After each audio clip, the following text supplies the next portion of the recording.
Hello and welcome to everyone who has joined us for this, the latest of Sales Layer webinars entitled Marketplace Strategies that Open Up New Online Sales. My name is Álvaro Verdoy. I am CEO and also co-founder of Sales Layer, and today I am joined by experts in the field of marketplaces. They belong to London-based marketplace agency Rich Insights. We are today with the managing director Richard Hartley and the strategic director Matthew Ferguson. Welcome both. Hello. Okay, so as I understand, Richard, you will be putting over the commercial angle of why and how marketplaces, right? And Matthew, you will be touching on the technical requirements, right? So, okay, I am rather looking forward to this, which for many manufacturers and brands will be essential listening to how to increase their sales. But first, a little housekeeping. Should you have any questions or comments during the webinar, please place them in the chat box on the right-hand panel on the screen and leave your email address there also. We will answer you directly, okay? Also, please note, a recording of the webinar will be available after the event, and we will be sending a link to all attendees, so all of you. So, okay, with this, let's get started. Hi, Richard.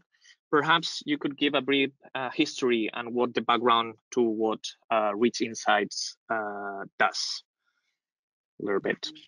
Sure, absolutely, yes. Mm-hmm. So Rich Insight started in 2014, and it was founded by ex-retailers, including myself. So my background actually is running a fashion brand for 7 years, which was what I did in my previous life.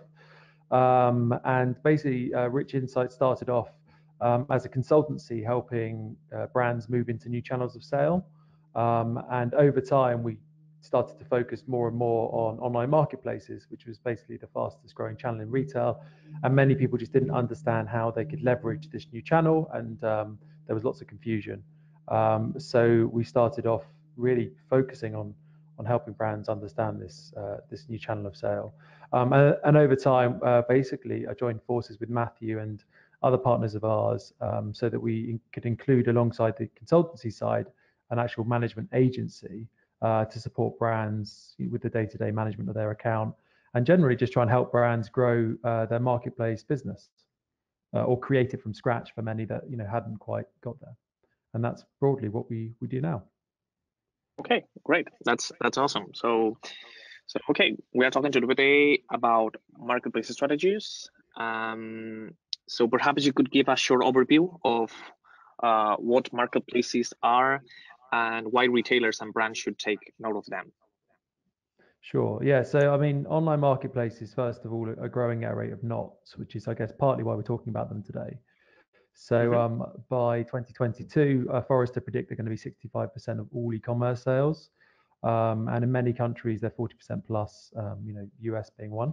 Amazon already make up a third of all UK on e-commerce sales. So it's obviously a key theme. And Amazon and Tmall alone, they're amongst the largest businesses in the world and, have a market cap of over $1 trillion. So it is an unfathomably large market, if I could pronounce that word. So it's and that's kind of a key reason that we're talking about it today. In terms of what an online marketplace is, in short, it's a third-party site or application that enables shopping without holding any inventory. It just presents other people's inventory and it facilitates the transaction. Often it works on a commission basis, so it's like an online concession kind of model. And often there's some sort of open API or integration available, so you can, there's automation and efficiency possible in this channel. And eBay and Amazon are two obvious examples that probably everyone on this webinar are aware of, but there's many others as well. If we just move on to the next slide, please. Yeah. Just to explain where this fits in for most retailers and perhaps why it's often ignored. You've got e-commerce and wholesale, which are traditional channels of sale, and marketplaces sort of basically fit slap bang in the middle of those two channels. So often it lacks ownership in a retail business. There's lack of clarity as to whether it should be owned by and belong to the e-commerce side or the wholesale side. And generally speaking, it has implications and fallout for both channels, whether it's competition on keywords or digital marketing on Amazon from an e-commerce perspective, or whether it's resellers, utilizing those channels of sales for their own benefit, whether it's Amazon, eBay, or other marketplaces. So I think this is why it doesn't naturally sort of fit into a traditional channel, and why often it's overlooked or not owned by a business, which is what we're trying to help. You've also got a bit of drop shipping here as well, which you kind of got on the Venn diagram, because I guess that's also something that complicates things further, because there's a slight nuance to this, which is when the seller of record isn't you as a business, but you're still facilitating, you're still using a third-party site to facilitate a sale. So that's drop shipping. So that's basically that. And if we move on one slide, please, Al. Yeah, of course. I think this is the traditional route to market that for decades has been, in terms of brand and manufacturer sells to a distributor or a wholesaler that sell to a retailer or a merchant that sell to a consumer. And even when I set up my brand in 2007, this was more often than not the way to do things. So you might skip the distributor and wholesaler if you're in the kind of the core country of origin. But often speaking, this would be the way. It'd be a B2B driven model. Now, what's happened more recently is a lot of the brands and manufacturers are just going straight to the consumer and missing out those middle layers for various reasons. But I think the broad one being they have more control, they have more of a direct link to the customer, and they get more data. And obviously, there's now websites that exist that can give them sort of a huge amount of volume in terms of traffic, but with not having to set that volume up from scratch. So you're not necessarily needing the competencies of a traditional e-commerce team. So this is why this is increasingly appealing. And there's a few obviously that we mentioned at the bottom. It has eBay, Amazon, TradeMe, Gmail, and Lazada, but there's many others. There's over 450 now that enable you to actually, I guess, have a direct consumer relationship. And then lastly, I think just in terms of why people should care about this, why brands and retailers should care about this, I think the 5 points really for me are increased brand and distribution control. So you've got the ability to decide what product is sold and where and how it's displayed, which I think is a major factor. Whereas if you sell to a third party in a traditional wholesale way, you don't necessarily always own how things are displayed and obviously what is sold, because the buyer will decide what they take versus you as a business deciding what you sell. Pricing control. So you can actually decide the price point you sell at, which is a major factor for many people who've seen erosion of RRP as a constant challenge. And that happens all the time, particularly for businesses with a big reseller base. Global scale. So the top 3 marketplaces account for over 900 million users across 4 continents. So I think that's a pretty compelling statistic to show that this is not just a European thing or a North American thing. This is very much a global phenomenon. And the great thing about that is it lowers the risk of entering new markets. So in the past, you had to set up a new website. You had to obviously localize everything on the site. You had to drive traffic to that site. Now there's an argument to say you can set up, you can plug into a pre-existing marketplace. They've already got the trust of the local populace, and then you tap into that to try and get them to buy your product, which obviously is a much more affordable way of testing a new market, and you get sales as well as data, which is obviously double whammy. And then the last point really is about protection. So it's much easier to monitor competitor and reseller activity and also police it when you are on a marketplace. And there's various different techniques for that. One is, so for example, on Amazon, it's brand registry. On eBay, it's Vero. But there's other sort of similar processes, for other marketplaces that exist, which basically give you much more, I guess, much more policing opportunity as a brand to monitor and to actually enforce what should and shouldn't be displaying under your brand name, and in what way. So that's, I think, really the sort of the summary there. Great. So there are lots of benefits, but at the same time, and perhaps Matthew, I could turn to you. At the same time, you said that there are over 400 marketplaces out there, and so there are many questions around it when normally I talk with companies, with brands or retailers, especially for those that have not started yet with marketplaces. So Matthew, what do you need as the basics? What do you need to get onto a marketplace? Is that difficult? How do you start? So key Yes, I things. mean, I guess this is a challenge that we routinely try and solve for a number of brands. It's important to, I guess, first recognize that there are essentially two basic types of marketplaces. There's the open marketplace, which most of us are familiar with. This is an eBay or an Amazon. By open, anyone can sign up, create an account, and essentially get started within 20 minutes in the portal and start selling. I'm oversimplifying that, but we can touch on that later. A closed marketplace requires a submission form, and you need to be accepted to sell on that marketplace. For the purposes of ease for this webinar, I'll talk about the open marketplaces more specifically at the moment, given they're much more prevalent and much more known to the general public. In many ways, getting started on the marketplace is the easy part. You can, as mentioned, go create your account in a few minutes, and the process will walk you through the screens that you need to fill out and notify you if anything's missing before you can activate. The hard part is not getting started. The hard part is maintaining it and scaling it efficiently. As you rightly point out, there are 450 marketplaces roughly across the entire world. A number of those won't be relevant to your vertical. Some of those won't be relevant to your territory. Some of those are small and simply won't be relevant from an ease of use and a number of buyers perspective. But you're going to want to leverage at least some marketplaces. You won't want to integrate with just one. You won't want to just sell on one. You'll want to try different things on different marketplaces. And for that, you need a combination of process knowledge and scalable infrastructure. Marketplaces will test you. They will force you to tighten your game on customer service, on fulfillment, on stock accuracy and integrity, because they are very unforgiving.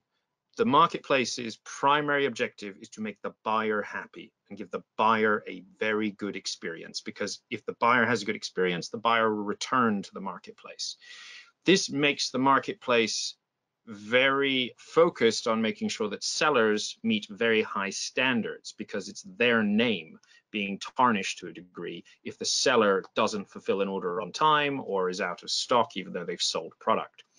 So you need to have very tight process and procedure to make sure that the ongoing operations of the marketplace are effectively managed, and that you're not going to wake up one day and find out you've been suspended or penalized on the marketplace because you sold 10 units that you actually didn't have in stock. The system architecture perspective has a huge element to play in this. There's a lot of systems that can automate things, or at least make visible high-risk situations so that you could take action before they cause too much of a problem or before they even impact your account. And to leverage a network of marketplaces at scale, to not waste constant time running these and just keeping them going, you need systems in place, ideally, to scale and make this process efficient so that you can focus on the strategy behind them. So I guess in summary, getting started is the easy part in most situations. Keeping it afloat, keeping it growing is the harder part for a number of companies. Mm-hmm. Okay, yeah. So it's not just about starting, but also maintaining, right? Normally, that's the trickiest part when opening a new platform or opening up a new sales channel. So yeah, okay. And also another question, Matt. What do you see as the different objectives for both brand and retailer? For instance, normally we see companies looking for a product in terms of technology and software. We normally see companies looking for a product information manager, while they are really looking for a data feed manager, because one solution is more intended for brands and the other is more intended for retailers. So what do you think are the key differences in terms of objectives for brands and retailers? This is obviously a very large question, and there's a great degree of nuance here. I would be fooling myself to entertain the thought that I can answer this to fit all models, but essentially, a retailer is someone who is looking to shift product as quickly as possible. As we all know, they're looking for a high volume of sale, a high velocity. And so they're looking for efficient ease of use in creating products online on marketplaces, optimizing them to a degree so that they can be found, selling them, and moving on to the next best thing, all at scale as quickly as possible. For them, it's a numbers game, essentially.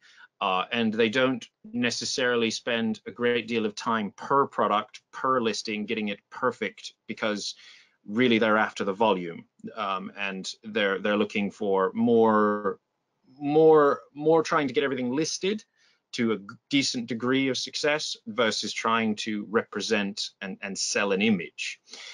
And that's obviously completely different from what a brand is looking to do. Obviously, they're looking to grow sales.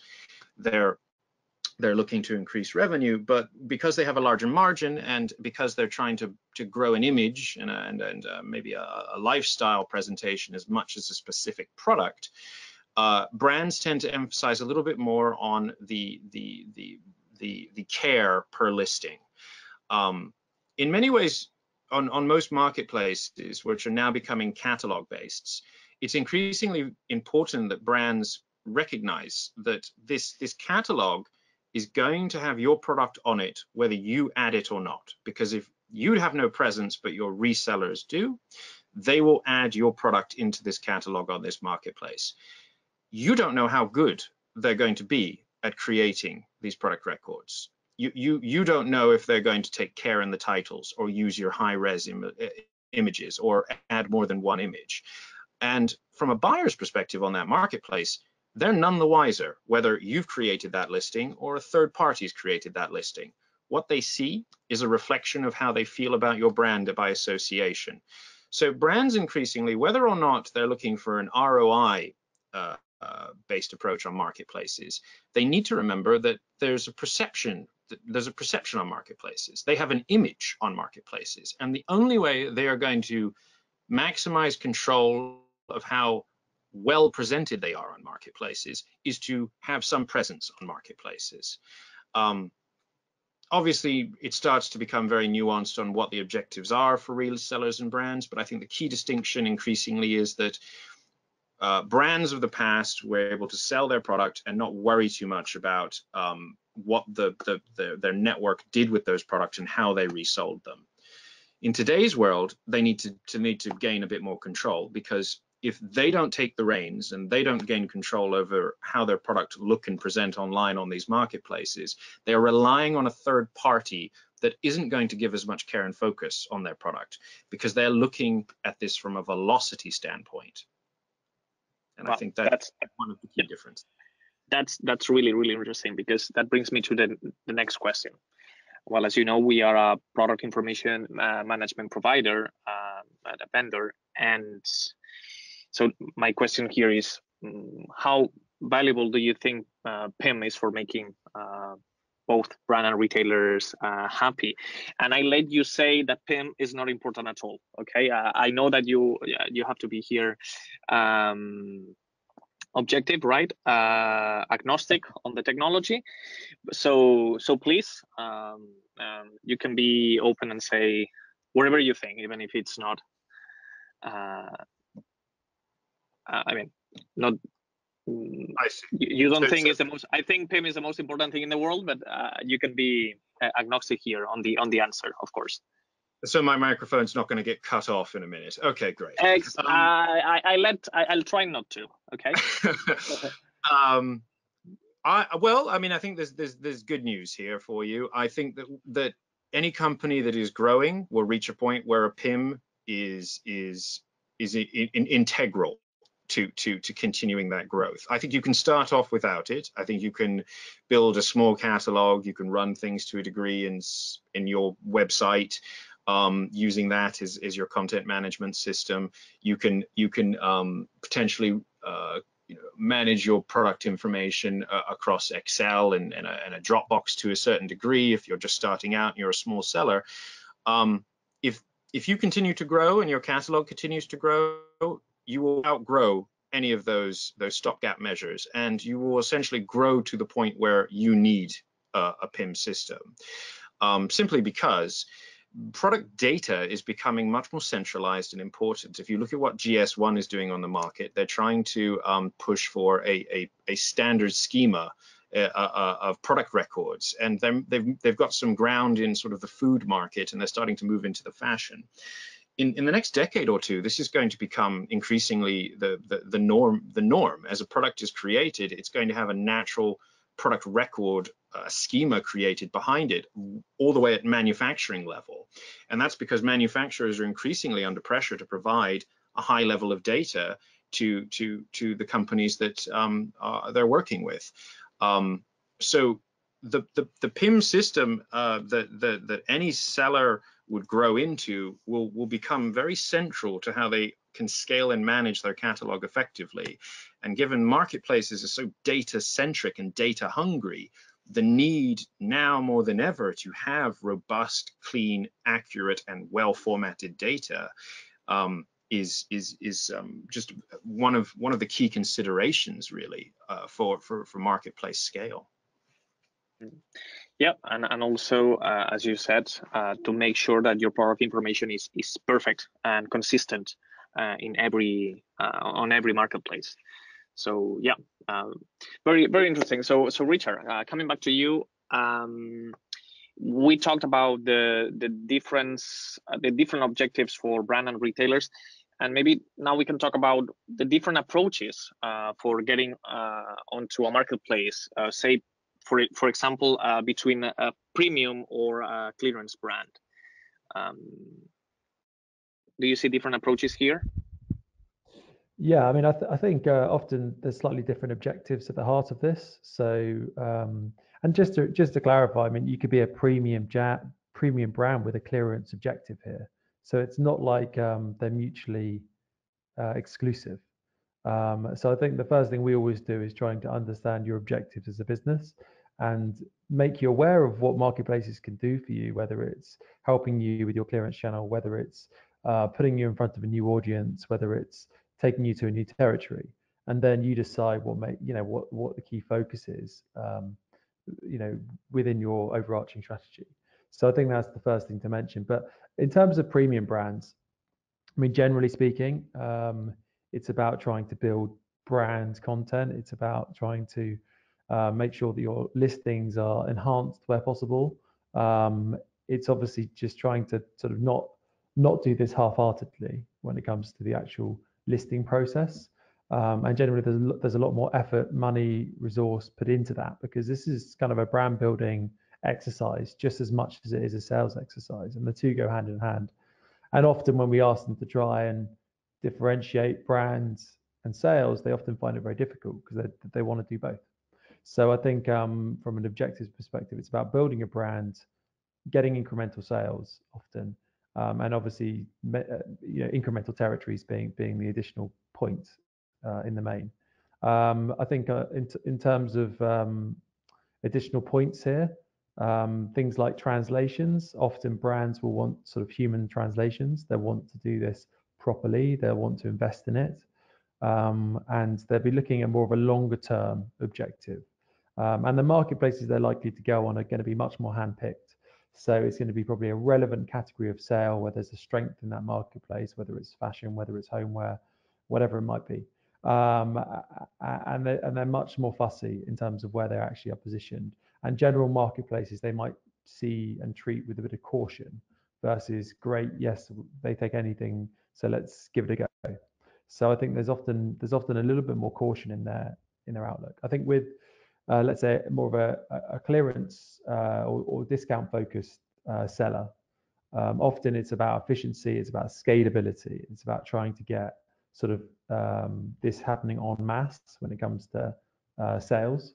So it's about, in effect, sort of trying to target the maximum amount of marketplaces, as long as they're obviously going to be profitable and practical. So it's much more about a sort of an open book in terms of where the opportunities may lie. Sometimes though, because they might be more squeezed on margin, they might actually have a lesser amount of options than a premium brand. Particularly now there's far more marketplaces that exist. So, for premium brands, there's now places like obviously Zalando, which is very well documented, Global Fashion Group, if it's a fashion brand, and many others. So that there's many more places for that to operate. Galeries Lafayette's got a marketplace, El Corte Inglés, etc. So I think that there are more places for them. If you're a discount marketplace and you only operate, for example, in one domestic territory, like the UK, you might actually have limited options.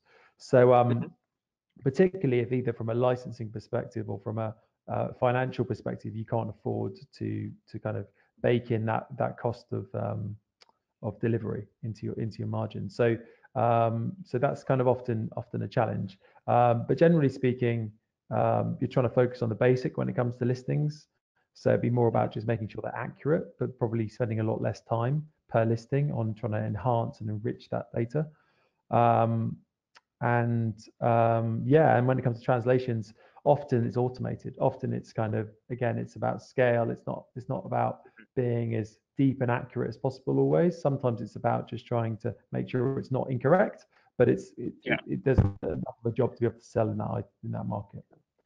Sometimes it's difficult to try to understand what the description is trying to say, because the translation has been automated, so you don't understand anything. I think that's definitely true. Although there was some research done recently, and there's definitely a vast improvement on sort of automated translation mechanisms than maybe five years ago. So it is improving all the time. Also depends on the origin of the language as well. It's not the same translation from Spanish to English, English to Spanish, than from Chinese to German, or from Chinese to English or Spanish.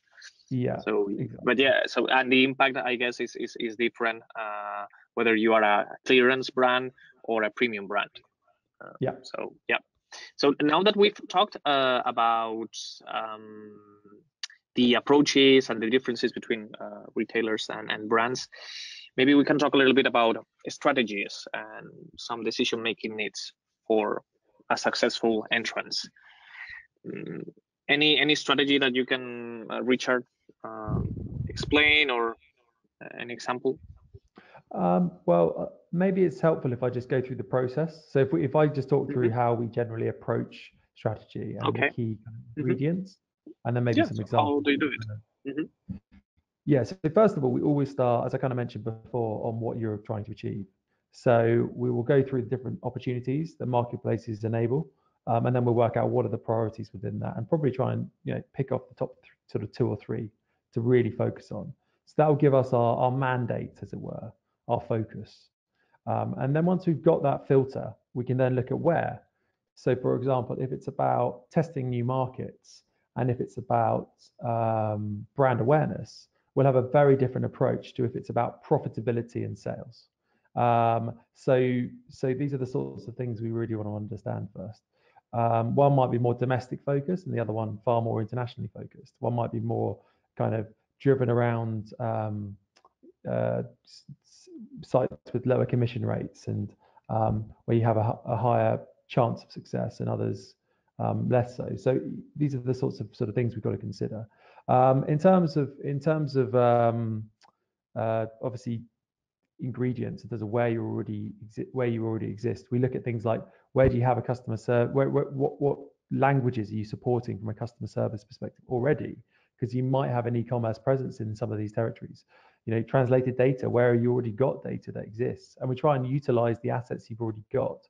So often that's like priority 1. Like, we want to use what you've got and leverage it, because it makes no sense to start building this stuff until you're leveraging what you've already got. And then for the other things that are exciting opportunities, what are the additional costs? What are the additional processes? What are the additional resources that are required for bringing those things into the mix? And does that render it still a priority, or does that render it a sub priority?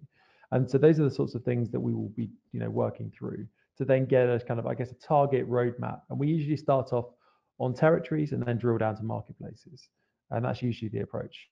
Once you kind of got that, then you've got to go, right, what's my pricing strategy, as well as my product strategy. So first of all, kind of from a pricing perspective, are you looking for price parity across countries? Have you already got distributors set up in those regions, and therefore there's already differentiated prices, or is it already parity in terms of the different prices across territories? And what's the existing?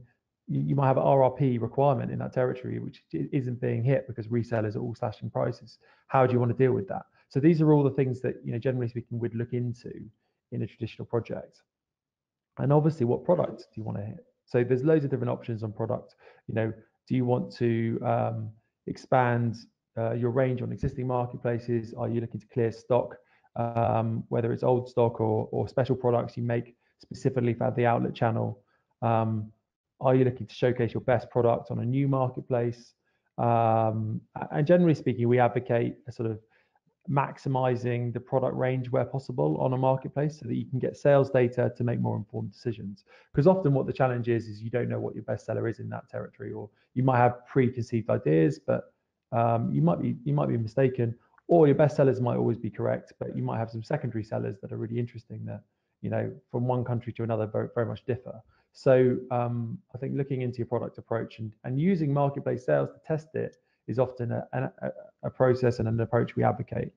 And then I think sort of latterly, to underpin all of this is just operationally reviewing your existing setup and making decisions around things like customer service. If you're in a new territory, are you going to be using a domestic customer service business or customer service agent, or in your existing market that's going to handle overseas customer service? Are you going to be getting a third-party customer service agency to manage that for you?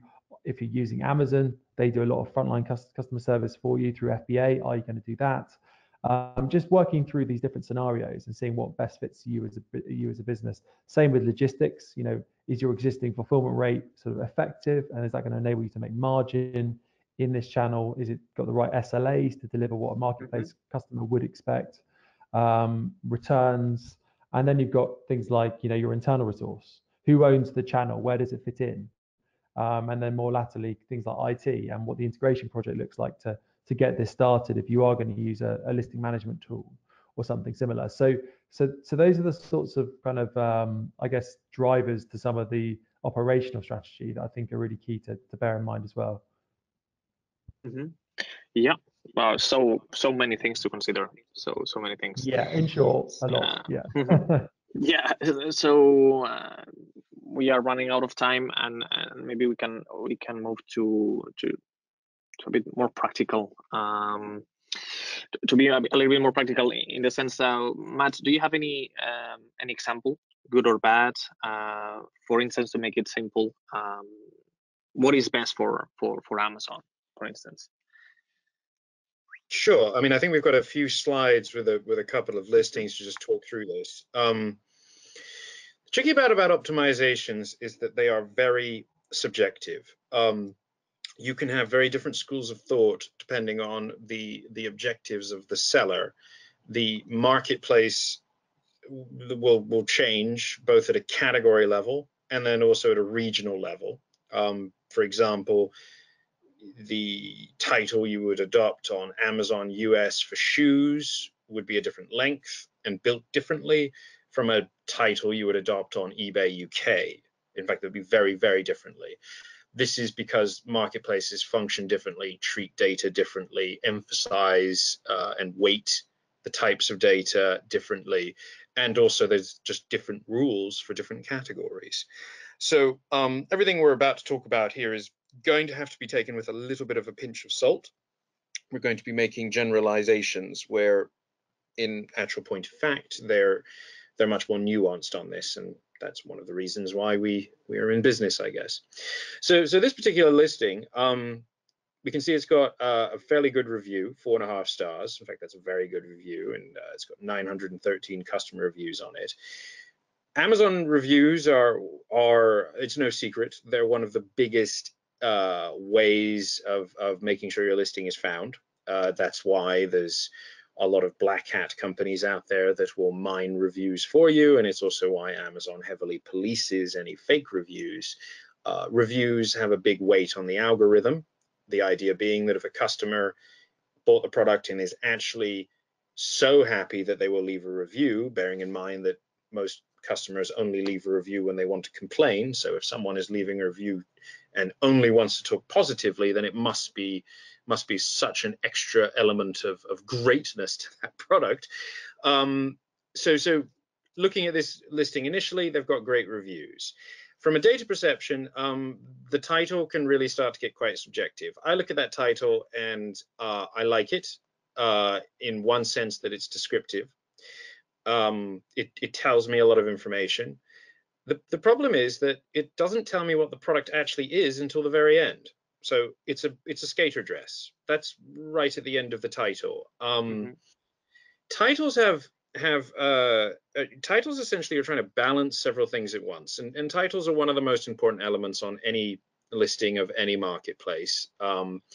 You're trying to balance best sort of exact match and best match for product type for search types.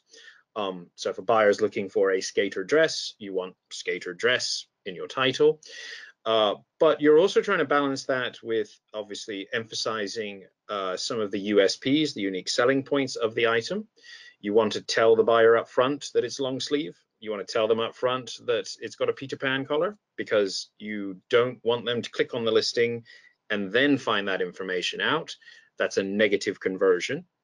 You want people to click on your listing and have every desire to potentially buy that item, because if they click on the listing and then move away having not purchased that item, that's a negative score against your listing.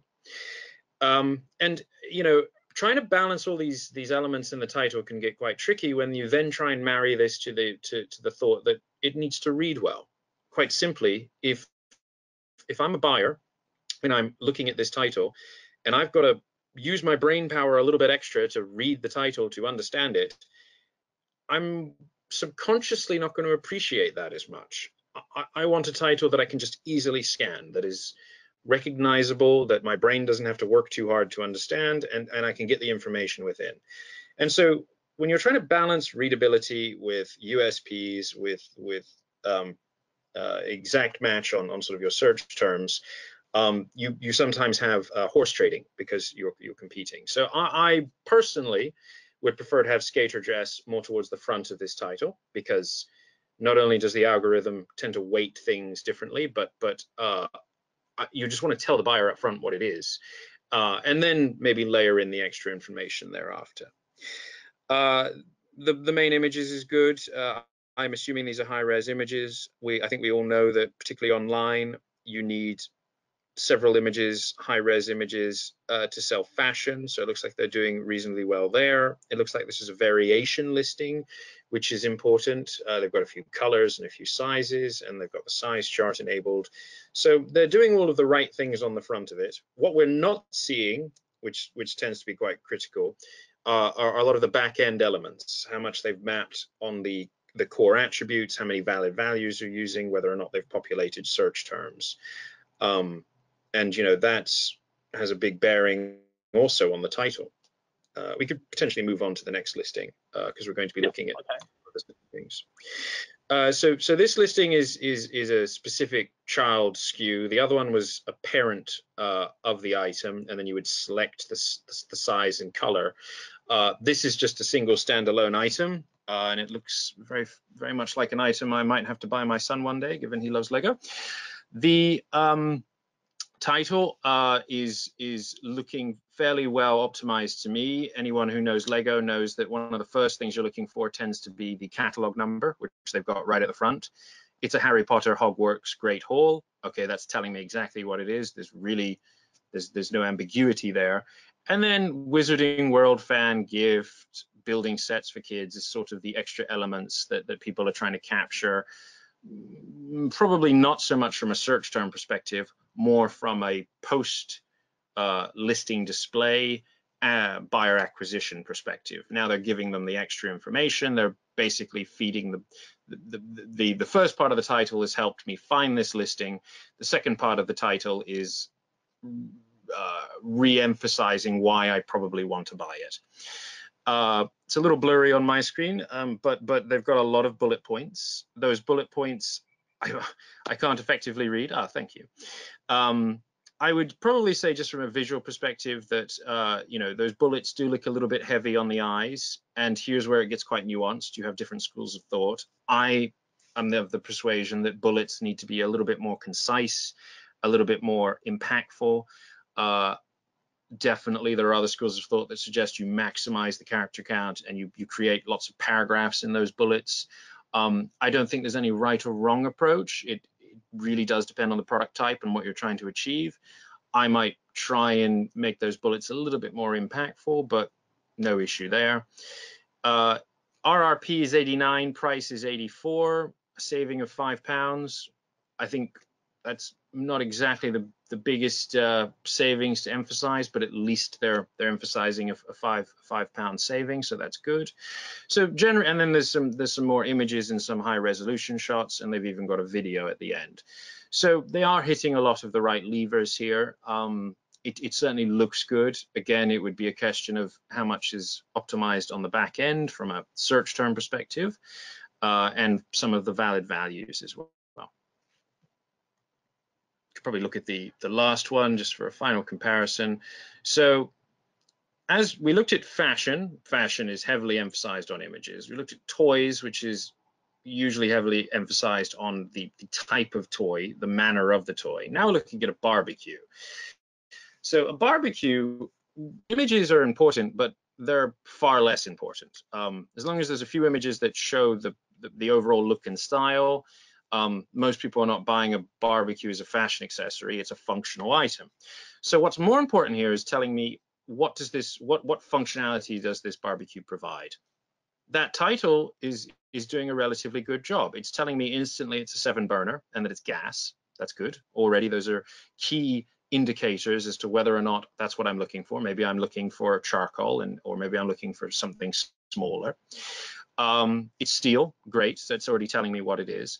And it's also telling me at the end that it's available in 3 different colors, even though the images don't tell me that. So it's complementing that lack of visualization on this particular front end of the listing with some extra assurances that if I didn't want silver, I could get it in another color. I think the savings aspect is stronger here. We've got a larger saving amount, so there's more impetus on me to want to buy this item before this sale expires. The Lego one, I'm saving £5. Well, if my son's birthday is not for 6 months from now, I may not worry too much about saving that £5, but buying this barbecue and saving £70 now, that's a much bigger savings that I'm getting. And so there's a little bit more emphasis now for me to maybe purchase this now before that deal expires. I think, I mean, it's in the right categories we see up at the top. So there's probably not too much to say on the front end here. This is another example of where we've got the right data in the right places as far as we can see. I think the promotion activity that is going on is giving it some extra weight. And what would be important and critical on this is just to make sure that the search terms on Amazon behind the scenes, what we don't see, are filled in. And all of the extra item specifics are also filled in. This is where I think brands really need to listen. If you are not in control of these listings and you are making a reseller create these listings for you, which is essentially what a lot of brands do when it comes to Amazon, that reseller is not going to be as inclined to fill in all of the individual data sets, meaning that they are actually in a way making it harder for them to sell your own items.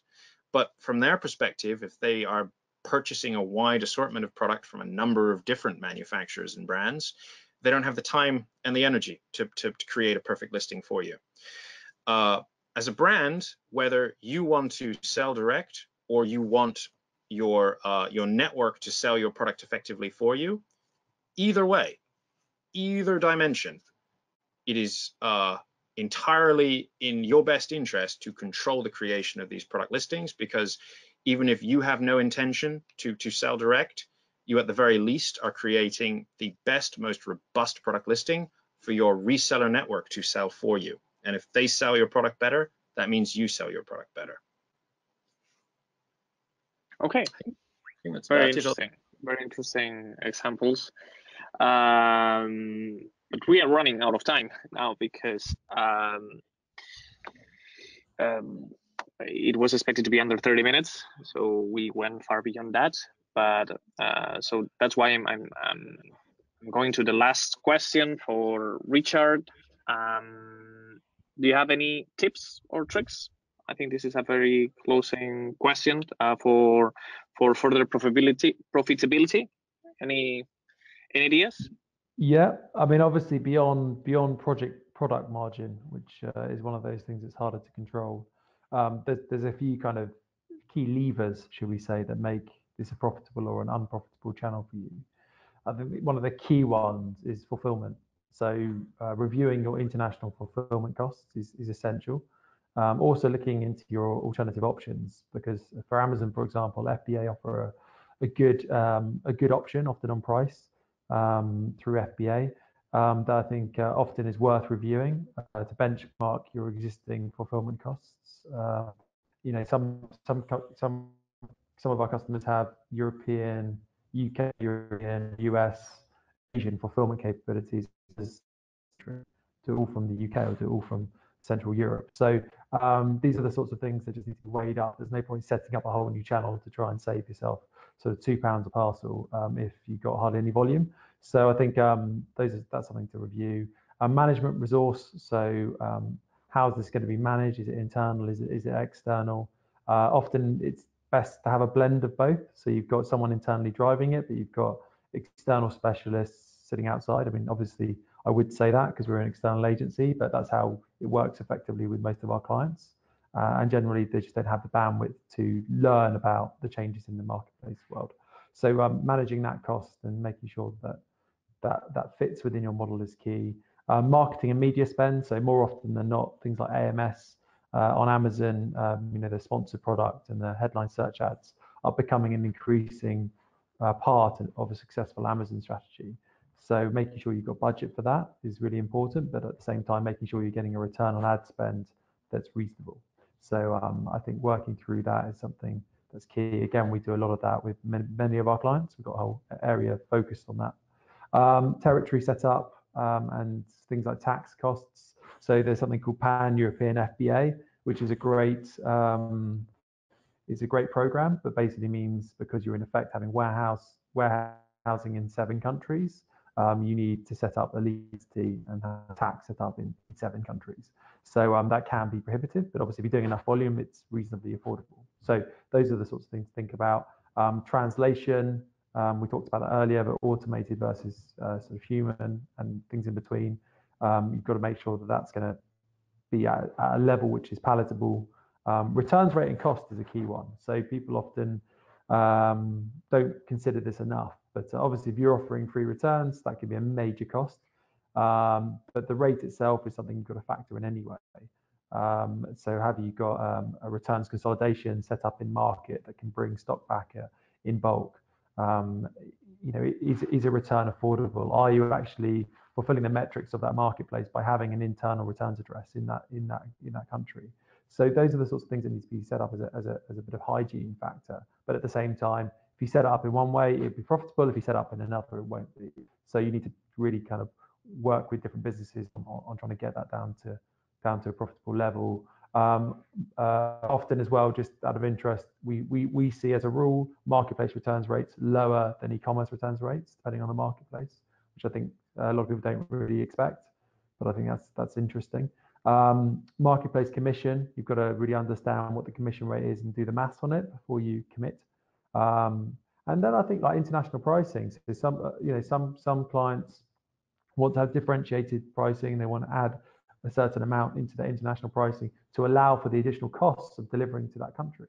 And they might still offer free delivery. So the ability to actually think about free delivery, but maybe in a slightly inflated cost, is worth doing. And often free delivery gives you various metric advantages that give you more visibility that can help drive sales over having a slightly reduced or cross parity on your price versus UK, for example, or other countries. And then lastly, I think it's about average selling price. So think about how you can get your average selling price as high as possible, because that's going to reduce the counterbalance of that carriage cost. If your average selling price is languishing in the individual numbers or in the early tens, it can be very challenging without really good fulfillment rates. Again, if you've got high returns rates, that again could be a factor. So if you can do things like bundling to try and get your ASP up, if you can do things like promotions on multiple purchases, these are the sorts of things that can really make a difference to the profitability of the channel. Great. So, well, I've enjoyed a lot this webinar, and perhaps just to finish, you could tell us, Richard, how can you help from Rich Insights to any of the companies listening to us today? Because we've seen that there are so many things that we should consider before entering, or even some of the companies today are already on marketplaces. How could you help with that to people listening today? So I think either way, it's always good to have a meeting, have a call to discuss the opportunities in more detail. If you've got if you don't have a marketplace account, we'll give you lots of tips and hints and ideas of how to start setting it up. And we can support obviously you with that, or you might want to do elements yourself, and we can support with other elements, or however you want to do it. Always free for a conversation. Hopefully our details will be shared sort of off the back of this. But my email is richard@richinsight.co.uk. Feel free to email us, and we can respond to those queries. If you've already got a marketplace account set up and you just want us to cast an eye over it, we do offer a free audit for selected clients, all of which you as long as you've got a listing and you've got something for review, you will qualify for off the back of this webinar. So please feel free to again contact us on the same details about an audit, and we can review either your Amazon or your eBay listings and come back to you with some top line thoughts on perhaps what you should be looking to do more of, and perhaps how we can help. So I'd say there's a couple of options there, but either way, communication is key, and we're more than happy to give up some time to explore options for you as a brand or a retailer. Okay, so can you say your email again, please, so people can reach you directly? Yeah, of course. It's richard@richinsight.co.uk. That's RICHINSIGHT. Perfect. We will, nevertheless, I'm sure we will send an email after this webinar. Well, guys, this was really interesting. We learned about the importance of marketplaces, about how PIM can add value, strategies, approaches, tricks and tips. Thank you very much, Richard and Matthew. I very much enjoyed that personally. I hope the rest of the attendees also. Do you want to add anything else as closing? Matthew? No. Nope. I think we've done a lightning tour. I guess maybe just to reemphasize, there's a lot of nuance. So I guess we appreciate that there's probably going to be some sellers out there that have something a little bit more specific that we didn't cover. Yeah, we could have one webinar per question, because these questions were really important. Yep. Yeah, it's definitely a whistle-stop tour, but also thank you to you, Al and SalesLair, for putting on the webinar. Appreciate that. Yeah, I think this content was really good quality and really interesting. I'm sure for everyone. So thank you very much, and thank you everyone for attending. No time for questions because we extended it a little bit more than expected. And so thank you very much again, and see you next time.